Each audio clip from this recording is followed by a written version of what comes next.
hening, lalu kemudian nanti akan saya ulangi kembali untuk membantu kita semakin dekat dengan teks yang akan kita bawa dalam doa pada malam hari ini. Yohanes 6 ayat 51 sampai 58. Akulah roti hidup yang telah turun dari surga. Jikalau seorang makan dari roti ini, ia akan hidup selama-lamanya. Dan roti yang kuberikan itu ialah dagingku yang akan kuberikan untuk hidup dunia. Orang-orang Yahudi bertengkar antara sesama mereka dan berkata, bagaimana ia ini dapat memberikan dagingnya kepada untuk dimakan? Maka kata Yesus kepada mereka, Aku berkata kepadamu, sesungguhnya, jikalau kamu tidak makan daging anak manusia dan minum darahnya, kamu tidak mempunyai hidup di dalam dirimu. Barang siapa makan dagingku dan minum darahku, ia mempunyai hidup yang kekal, dan aku akan membangkitkan dia pada akhir zaman. Sebab dagingku adalah benar-benar makanan, dan darahku adalah benar-benar minuman. Barang siapa makan dagingku dan minum darahku, ia tinggal di dalam aku dan aku di dalam dia. Sama seperti Bapa yang hidup mengutus aku dan aku hidup oleh Bapa, demikian juga barang siapa yang memakan aku akan hidup oleh aku. Inilah roti yang telah turun dari surga, bukan roti seperti yang dimakan nenek moyangmu dan mereka telah mati. Barang siapa makan roti ini, ia akan hidup selama-lamanya.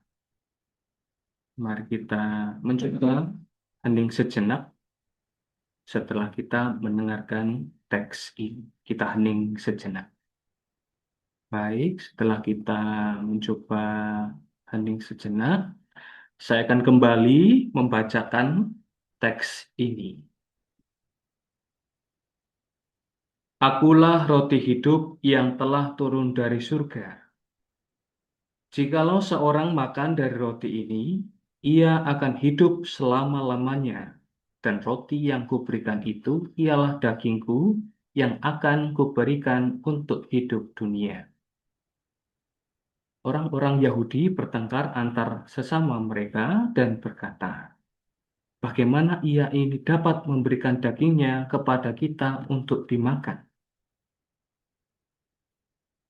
Maka kata Yesus kepada mereka, Aku berkata kepadamu, sesungguhnya, jikalau kamu tidak makan daging anak manusia dan minum darahnya, maka tidak mempunyai hidup, maka kamu tidak mempunyai hidup di dalam dirimu. Barang siapa makan dagingku dan minum darahku, ia mempunyai hidup yang kekal, dan aku akan membangkitkan dia pada akhir zaman. Sebab dagingku adalah benar-benar makanan, dan darahku adalah benar-benar minuman.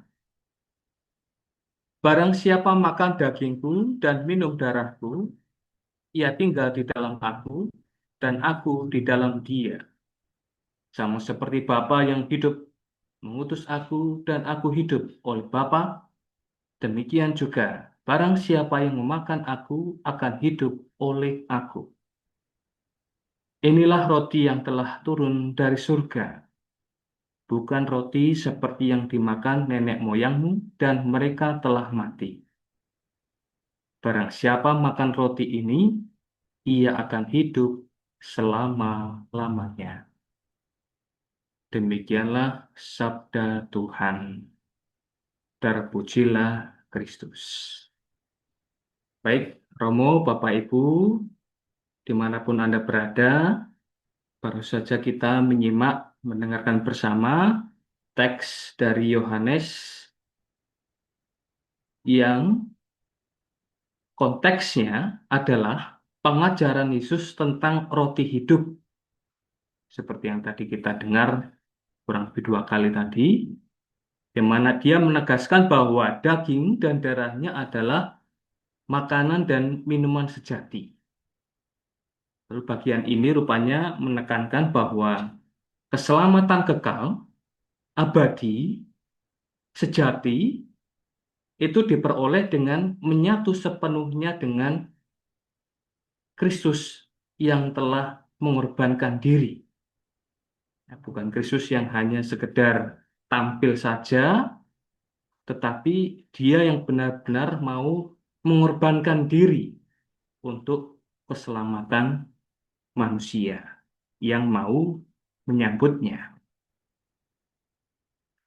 Kita mencoba melihat pesan-pesan biblis yang barangkali nanti kita juga akan membawanya sebagai permenungan dalam doa. Di situ ada poin di mana pemberian diri untuk dunia di ayat 51. Rupanya pada saat itu Yesus menyatakan dirinya sebagai roti hidup yang turun dari surga. Roti ini bukan seperti mana di padang gurun yang membuat orang tetap mati. Seperti kita bisa melihat dalam Keluaran 16 ayat 1 sampai 36, di mana pada waktu itu Musa membimbing bangsa Israel keluar dari Mesir, lalu dalam perjalanan mereka mengalami kelaparan, dan akhirnya Tuhan Allah memberikan mana, roti yang turun dari surga, untuk kemudian memenuhi kelaparan mereka secara jasmani. Sehingga kemudian dari situ rupanya jasmani mereka ya, sebagai manusia biasa tetap mati. Tetapi di sini Yesus kemudian merujuk dari sini bahwa apa yang ia bawa, dirinya sendiri yang adalah kurban demi keselamatan dunia, itu bukan mana yang membuat orang yang memakannya mati, tapi dia membawa keselamatan. Jadi Yesus sendiri adalah roti yang membawa keselamatan sejati, meskipun tetap kemudian manusia secara jasmani mengalami kematian ragawi. Selanjutnya, di ayat 52 sampai 55, di situ ada tuntutan iman yang radikal.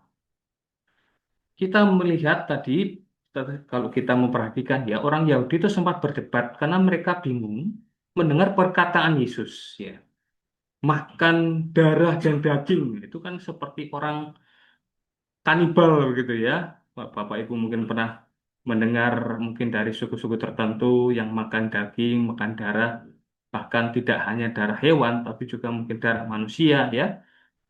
Itu kemudian rupanya ya seperti itu orang Yahudi mengalami kesulitan memahami. Ini keras sekali ini. Ini mungkin juga kalau kita perhatikan di situ mereka mungkin banyak yang mundur ya. Karena rupanya mereka memahami hanya secara jasmani, gagal paham ya. Dan rupanya Yesus sungguh menggunakan kata frase yang keras. Benar-benar sengaja Yesus ini mengatakan hal itu ya. Terang-terangan, keras. Ya, mungkin kalau sekali lagi orang hanya memahaminya secara sepotong-sepotong, ya, ya memang tidak semua orang akhirnya bisa memahami dengan baik ya. Ya, kita mungkin sekarang ini bisa memahami hal itu ya. Pada waktu itu mungkin para murid juga mengalami hal yang sama ya. Kesulitan untuk memahami apa maksud dari makan darah dan daging itu. Para murid aja seperti itu, apalagi orang Yahudi lainnya ya. Jadi sekali lagi Yesus itu menggunakan kata atau frasa yang keras, makan darah dan daging.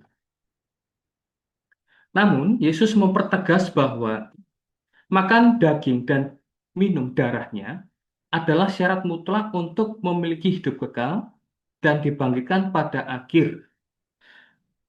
Barangkali kalau kita mau melihat gaya bicara Yesus yang begitu keras, ya, gamblang, dan radikal, kita mungkin bisa memahami bahwa Yesus itu juga bermaksud supaya pesan yang ia bawa itu akhirnya bisa mendarah daging, ya, benar-benar meresap dalam hati dan pikiran manusia.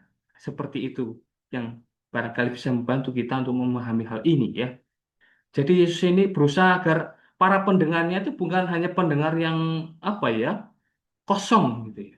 Tapi sungguh-sungguh apa yang ia dengar dari Yesus itu nempel, mendarah daging, nempel di pikiran, nempel di hati, sampai kemudian juga mengalir pada penghayatan imannya, ya, praktek dalam hidup sehari-hari, ya. Itu. Maka kemudian Yesus ini benar-benar apa ya, guru yang sangat luar biasa ya. Bagaimana kemudian dia menggunakan cara yang setidaknya membuat orang itu akhirnya ngerti betul, bukan hanya kemudian menerima informasi lalu kemudian kosong, setelah itu pergi begitu saja, seperti angin lalu, masuk telinga kiri, keluar telinga kanan, bukan seperti itu ya. Maka kita bisa mengerti bagaimana Yesus itu gaya bicaranya seperti itu ya, supaya nempel. Dan seperti itulah ya, Yesus mempertegas itu bahwa makan daging dan minum darahnya adalah syarat mutlak untuk memiliki hidup kekal dan dibangkitkan pada akhir. Itu akhirnya sampai kepada pemahaman bahwa pengorbanan Kristus itu membawa keselamatan dan misteri keselamatan yang akan digenapi melalui wafat dan kebangkitannya. Disitulah kemudian lahirlah keselamatan kekal. Selanjutnya di ayat 56 sampai 58 di bagian terakhir itu ada persatuan yang erat. Tindakan makan dan minum ini melambangkan persatuan mistik dan batiniah ya. Ini mistik ya, bukan mistis ya. Kalau mistik itu soal rohani. Bagaimana orang itu punya keintiman dengan Tuhan sendiri. Dan disinilah kemudian persatuan mistik itu dinyatakan melalui makan dan minum. Jadi bersatu. Ya, seperti kita kalau makan dan minum kan biasanya apa yang kita makan, apa yang kita minum, ya, nutrisinya itu menjadi darah dan daging kita. Seperti itulah kemudian kita bisa memahami bagaimana gaya Yesus itu menyampaikan sesuatu dengan pendekatan manusiawi yang akan membantu kita untuk ya artinya kita bisa lebih mudah memahaminya dengan cara manusiawi ya. Ya inilah keistimewaan Yesus ya. Yesus tidak menggunakan bahasa-bahasa yang apa ya di luar kebiasaan manusia, ya, tapi justru malah dengan jasmani ini Yesus mau menyatakan hal yang rohani.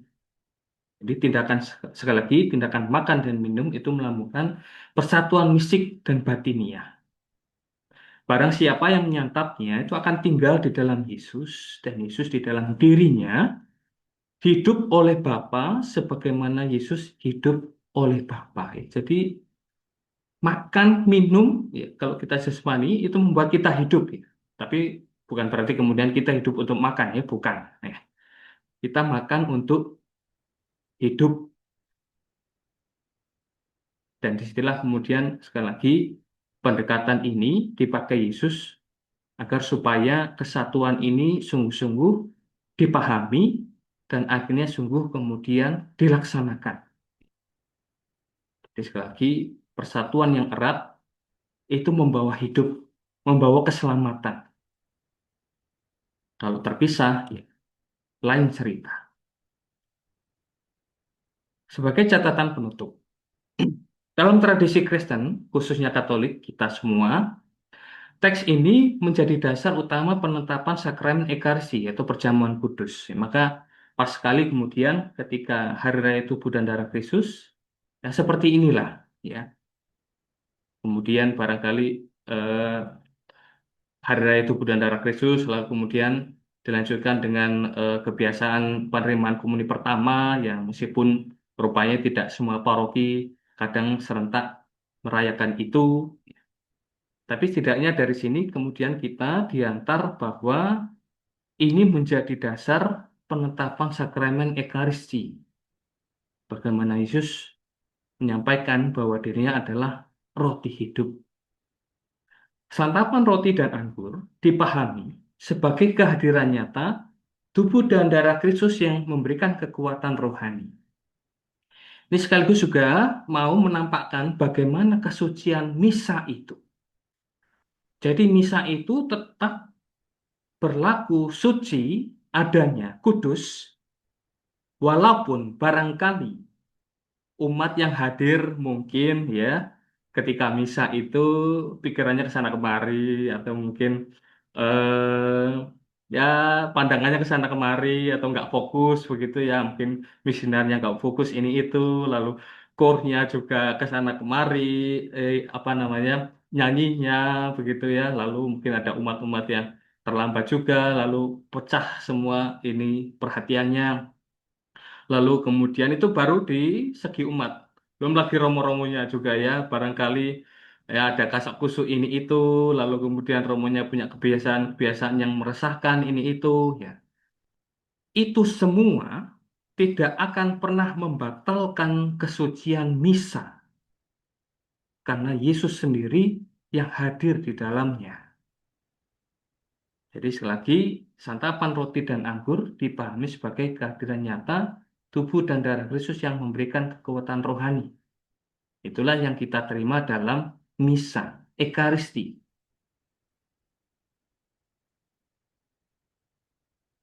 Selanjutnya, ini juga barangkali menjadi permenungan kita sebagai manusia, bahwa manusia memiliki kecenderungan haus, lapar akan hal-hal duniawi yang sifatnya semu sementara, ya.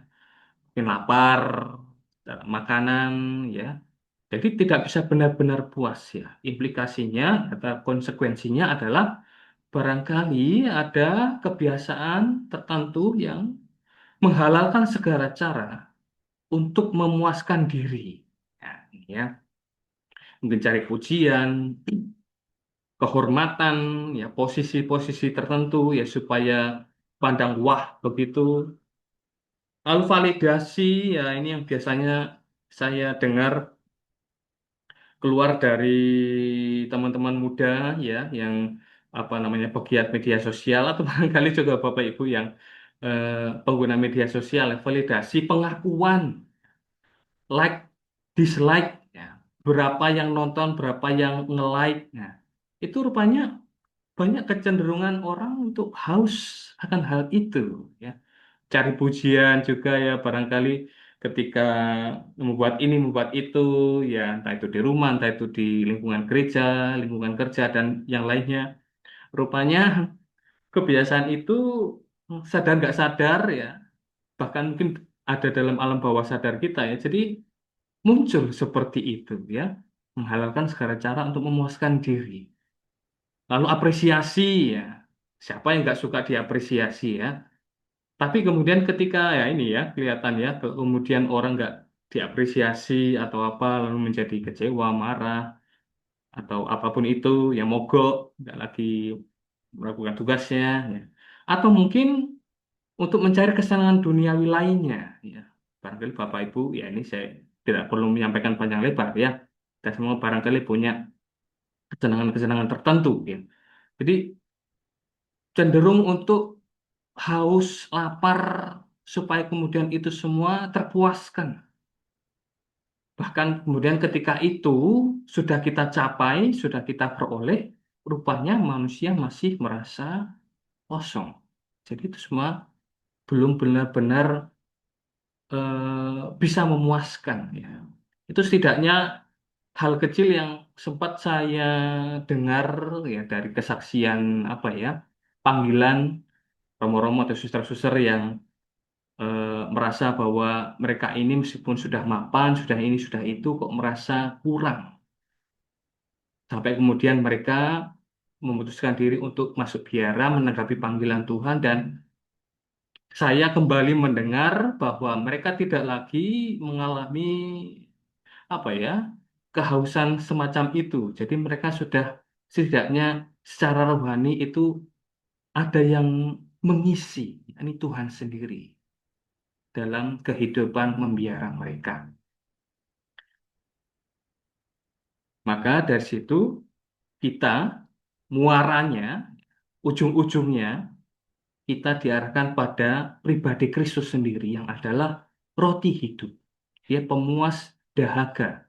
kelaparan rohani.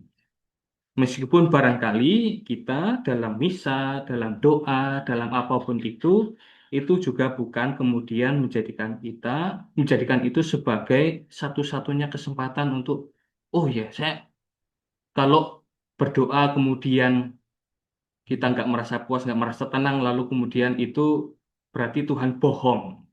Bukan seperti itu, ya.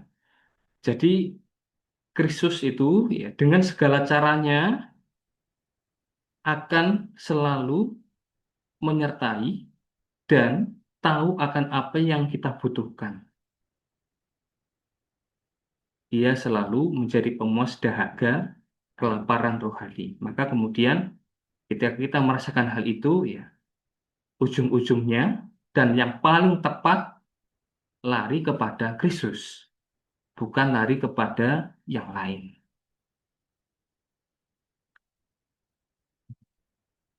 Saya kira sampai di sini yang bisa saya sampaikan berkaitan dengan teks yang kita renungkan bersama pada malam hari ini.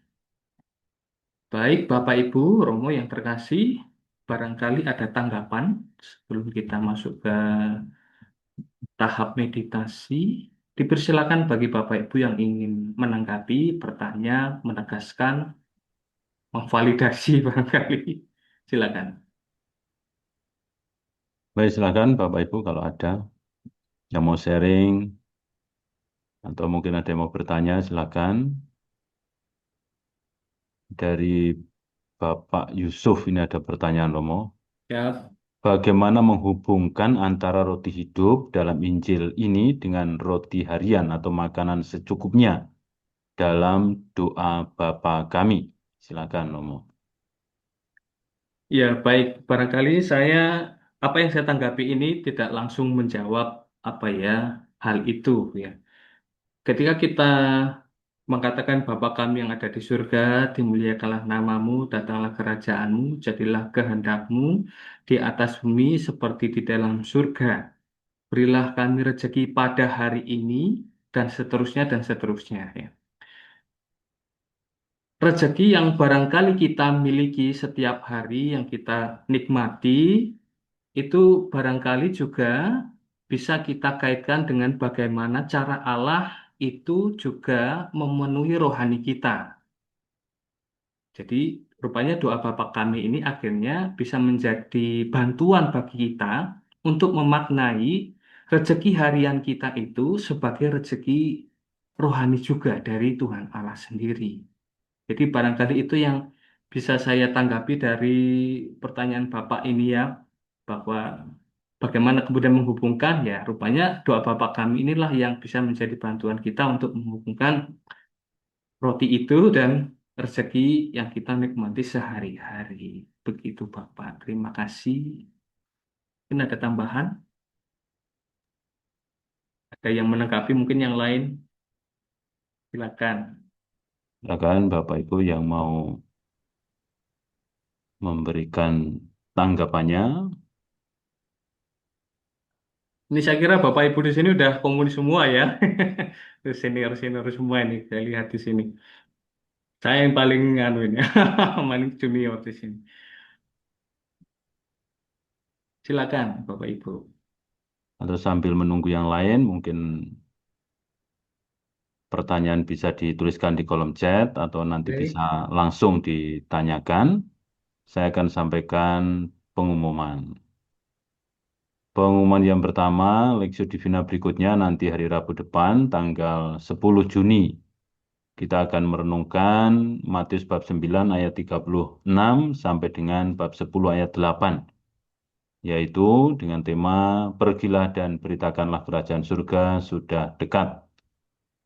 Kemudian untuk kitab suci dan ekologi nanti tanggal 12 Juni hari Jumat kita sudah masuk ke kitab Mazmur.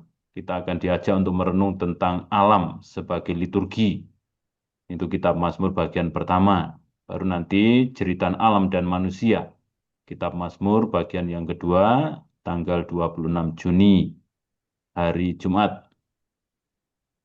Kemudian bagi Bapak Ibu yang mau ikut retret, silakan, ada 2 retret yang bisa diikuti dalam waktu dekat, yaitu Juli tanggal 24 sampai 26. Ini tentang pertumbuhan hidup rohani dalam budi batin Teresia dari Yesus atau Santa Teresa Avila. Nanti kita akan didampingi oleh Romo Alexander Agung Okarem dan juga tim dari JCC. Tempatnya di Kanusa. Pendaftaran terakhir 1 Juli 2026. Biaya 1.250.000. Kemudian retret yang kedua nanti bulan Agustus, tanggal 14 sampai dengan 16 Agustus, tentang pengenalan dan pengolahan diri. Ini juga sangat perlu bagi kita untuk bisa memahami diri sendiri dan sekaligus juga dalam kaitan dengan hidup rohani kita. Kita akan didampingi oleh Romo Dr. Teguh Gusbiantoro Okarem. Tempatnya di Wisma Lestari Cikanyere. Pendaftaran terakhir 26 Juli. Biaya juga sama, 1.250.000. Kemudian bagi yang ingin berpartisipasi mendukung kegiatan CCC, silakan bisa transfer atau scan QR code yang tercantum di layar. Itu saja untuk pengumuman dan silakan Bapak Ibu, mungkin ada yang mau bertanya lagi, silakan. Romo mau nanya, Romo. Ya, silakan. Iya, Silakan Pak. iya. Ini Romo Febri. Jadi bisa tolong ada beberapa penafsiran terkait dengan ungkapan makan daging anak manusia dan minum darahnya itu. Bisa dijelaskan, Romo? Kemudian yang kedua, beberapa dampak dari makan daging anak manusia dan minum darahnya itu apa ya, Romo ya?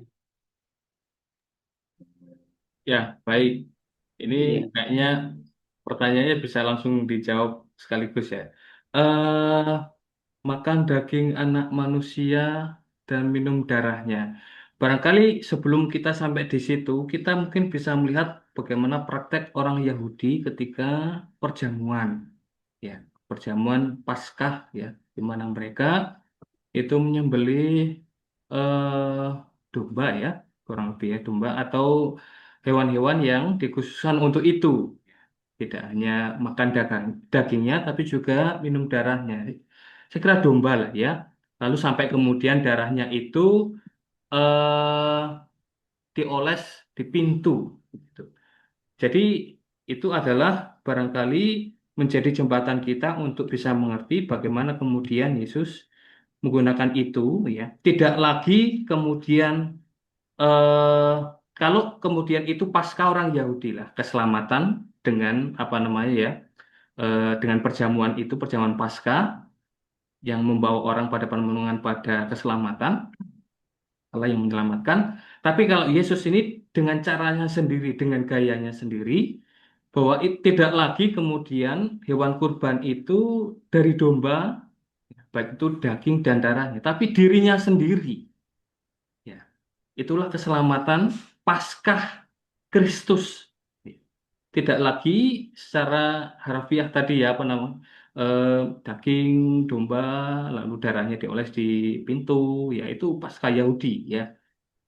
Tapi Kristus membawa Paskah yang sesungguhnya, Paskah baru.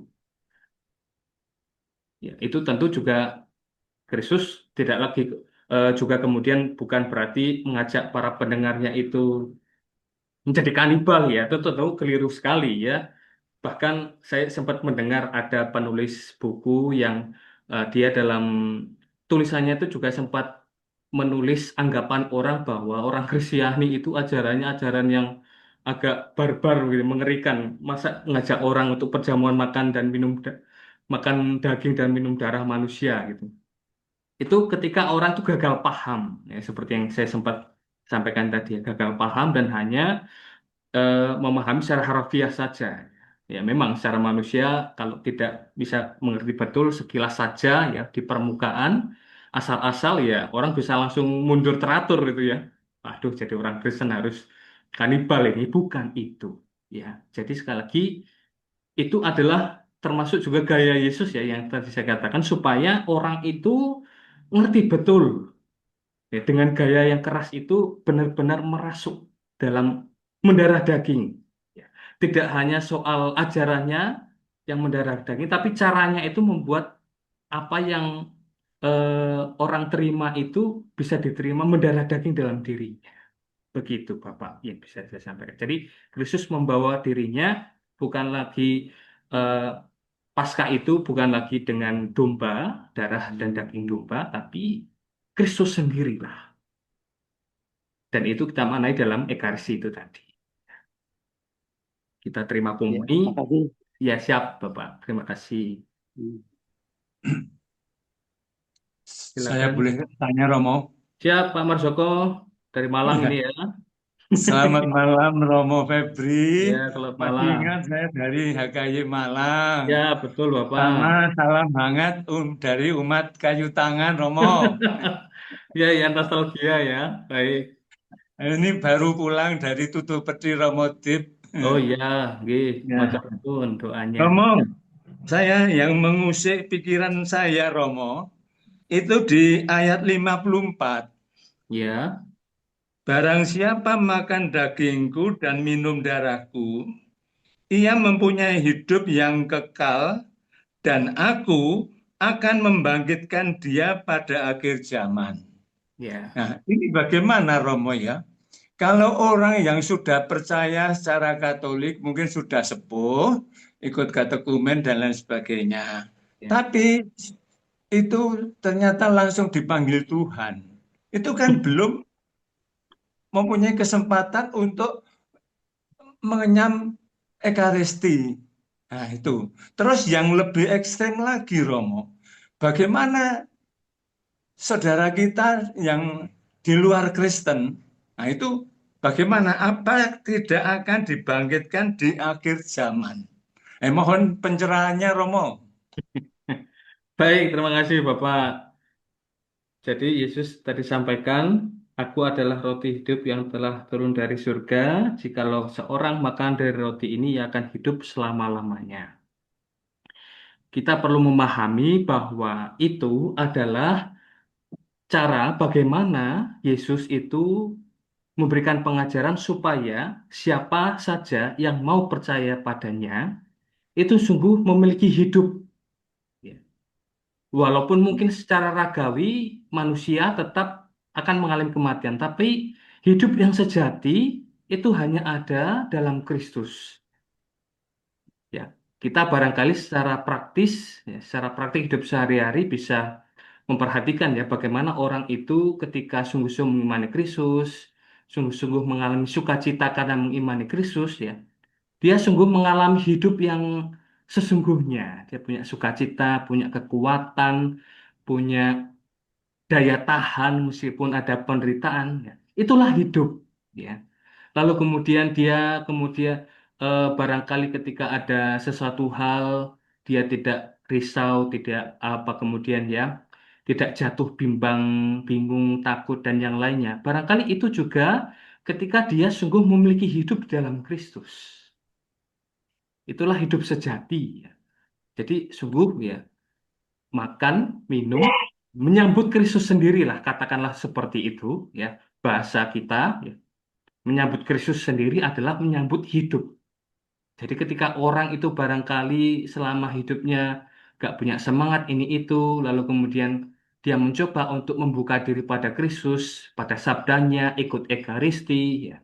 Disitulah Tuhan Allah itu bekerja dan manusia terbuka untuk menerima rahmat itu. Disitulah kemudian ia sungguh mengalami hidup. Lalu bagaimana dengan orang yang baru dibaptis ya? Lalu kemudian apa meninggal begitu apalagi kalau usianya sudah lanjut begitu ya. Saya rasa Tuhan itu tidak kurang akal, tidak kurang belas kasih terhadap umatnya. Ya. Bagaimana kemudian, ya saya kira Tuhan Allah juga mengerti barangkali ya pergolakan hidupnya sampai kemudian dia hanya sempat sampai di saat terakhir lalu kemudian ya mengimani Kristus ya. Barangkali Tuhan Allah sendiri Ya, dengan percaya itu sendiri, ya, bar- eh, bahkan ketika kemudian dia belum sempat melakukan sesuatu, saya kira percaya itu sendiri sudah menjadi modal bagaimana dia memiliki hidup yang kekal, gitu ya. Ya, kita tahu Tuhan Yesus juga mengatakan bahwa kurang lebih iman imanmu menyelamatkan engkau. Nah, seperti itu ya. Kalau kita melihat bagaimana pola Yesus itu menyembuhkan orang. Jadi orang itu percaya, ya. Bahkan ketika dia sakit, dia tidak bisa berbuat apa-apa, tapi kemudian ketika dia punya iman, ya iman itulah yang menyelamatkan, begitu. Seperti itulah. Lalu bagaimana Ya, dengan orang yang di luar Kristiani, begitu ya? ya, Ini barangkali pertanyaan yang ya unik, tetapi juga kita juga bagaimana ya? Saya juga tidak terlalu bisa menjelaskan secara gamblang juga ya. Ya kita tahu bahwa ya keselamatan memang kita yang mengimani Kristus begitu. Lalu apakah kemudian orang lain yang di luar Kristus tidak layak untuk kemudian menikmati kerajaan surga ya barangkali dengan cara mereka ya kita ini ya apa namanya gereja tetap menghargai bahwa ada nilai-nilai kebaikan yang diimani oleh orang lain. Ya, ya barangkali mereka belum mengimani Kristus ya. Setidaknya dengan kebaikan-kebaikan yang mereka imani dan mereka lakukan sepanjang hidup, disitulah kita bisa memaknai bahwa nantinya mereka juga memiliki hidup yang kekal gitu. ya, Sampai ya. di sini. Siap, Bapak. Itu saja yang bisa saya sampaikan. Ya, terima kasih Romo. Bisa Ya, dimengerti, Mo. ya, terima kasih, Bapak. Mungkin yang lain silakan. Ini masih dari Pak Yusuf, ada tambahan. Baik Agustinus maupun Thomas Aquinas membaca roti hidup sebagai Kristus yang sungguh-sungguh memberi hidup, bukan sekedar kiasan. Tetapi keduanya menekankan aspek yang agak berbeda. Saya rasa Agustinus lebih menonjolkan dimensi sakramental soteriologis, keselamatan atau hidup kekal yang terikat pada tubuh dan darah, sedangkan Aquinas lebih menonjolkan analisis teologis tentang bagaimana hidup bekerja melalui iman sekaligus melalui sakramen Ekaristi dan bagaimana makan itu diterjemahkan. Apakah ini benar, Romo Febri? Silakan. Ya, baik. Ya, terima kasih atas masukannya. Ini tambah menambah wawasan juga ya. Mungkin Bapak Ibu yang belum sempat apa namanya mengenyam bangku kuliah teologi filsafat, ya ada yang namanya Thomas Aquinas dan Agustinus ya yang tadi salah satu menekankan aspek sakramen, yang satu soal penghayatan iman, begitu ya. Lalu soal apa namanya makan roti ya, makan daging itu, saya kira itu kita maknai dengan bagaimana kemudian eh, makan itu kan sebenarnya juga menerima, kita memasukkan sesuatu dalam diri kita ya. Bahkan disitulah kemudian kita akhirnya juga ya ini beberapa kali saya sampaikan tadi ya, saya ulang-ulang juga. Ajaran itu Kristus sendiri itu juga akhirnya kita terima dalam diri kita sepenuhnya ya. Tidak hanya soal sakramen saja, tapi juga soal penghayatan hidup. Itu barangkali juga akhirnya Thomas Aquinas dan Santo Agustinus itu pandangannya saling melengkapi ya. Dan itu juga kemudian yang baik untuk kita menjadi bekal untuk bertumbuh dalam iman ya. Dan bertumbuh itu penuh nutrisi. Dan nutrisi itu kita terima dari Kristus sendiri. Kita masukkan dalam diri kita, dalam pikiran dan dalam hati, juga kemudian mengalir dalam praktik hidup sehari-hari. Begitu. Itu tambahan sedikit dari saya. Tadi Bapak itu sebenarnya memberikan wawasan ya. Saya hanya memberikan tambahan saja. Terima kasih Bapak. Kita lanjut ke meditatio. Ya, baik Bapak Ibu yang terkasih. Setelah kita sejenak kita berada dalam tahap leksio, kita mendengarkan, menyimak bersama, mendalami, ini kita masuk ke tahap meditasio. Apa saja yang telah kita dengar bersama, kita sharingkan, kita tanyakan, kita simak bersama. Mari kita coba bawa dalam keheningan kita, dalam meditasi kita, untuk kemudian kita selanjutnya bisa bawa dalam doa kita. Kita mencoba hening sejenak dalam tahap meditasi. Setelah kita sejenak menyimak bersama, merenungkan bersama, dan membawa dalam doa perenungan kita akan Yesus yang adalah roti yang turun dari surga, roti hidup untuk kita semua. Mari kita bawa itu semua dalam doa-doa kita. Allah Bapa di surga, kami bersyukur bahwa melalui Yesus Putramu, Kau telah memberikan nutrisi rohani kepada kami. Kini ya Bapa, kami telah merenungkan apa yang menjadi tema Injil minggu esok. Dan disinilah kami diajak untuk kembali merenungkan Yesus yang adalah Putramu sendiri, yang roti yang telah turun dari surga untuk kami semua. Ini kami hendak menyampaikan doa-doa kami, kiranya Kau berkenan mendengarkannya. Silakan bagi Bapak Ibu. Tuhan Yesus, Engkaulah Allah Tuhan kami satu-satunya. Pada saat ini, saya memohon dengan rendah hati. Kiranya kami semua boleh mengalami kasih-Mu lewat tubuh dan darah-Mu yang sungguh-sungguh hidup. Sehingga kami boleh mengalami betapa Engkau sungguh hadir di setiap kehidupan kami. Biarlah kami juga mengalami betapa Engkau yang sungguh sangat mencintai kami. Kami boleh merasakan Engkau benar-benar hadir di dalam setiap kehidupan kami. Dan pada malam hari ini, saya memohon kepadamu ya Tuhan. Kiranya ada seorang teman yang sangat membutuhkan agar persoalannya segera selesai. Tidak mundur-mundur terus Tuhan. Tuhan Yesus, aku mohon rahmat-Mu. Kiranya Engkau memberikan yang terbaik bagi persoalan ini. Kepadamu kami mohon. Kabulkanlah doa kami ya Tuhan. Kami juga berdoa mengingat saudara-saudari kami yang berada di tempat-tempat yang konflik, mana mereka teraniaya, menderita, dan kehilangan orang-orang yang mereka kasihi. Semoga Tuhan sendiri yang menjamah mereka, memberikan mereka peneguhan, kekuatan, iman, dan harapan, juga kasih yang selalu tumbuh dalam diri mereka, sehingga mereka tetap mampu untuk melanjutkan hidup mereka.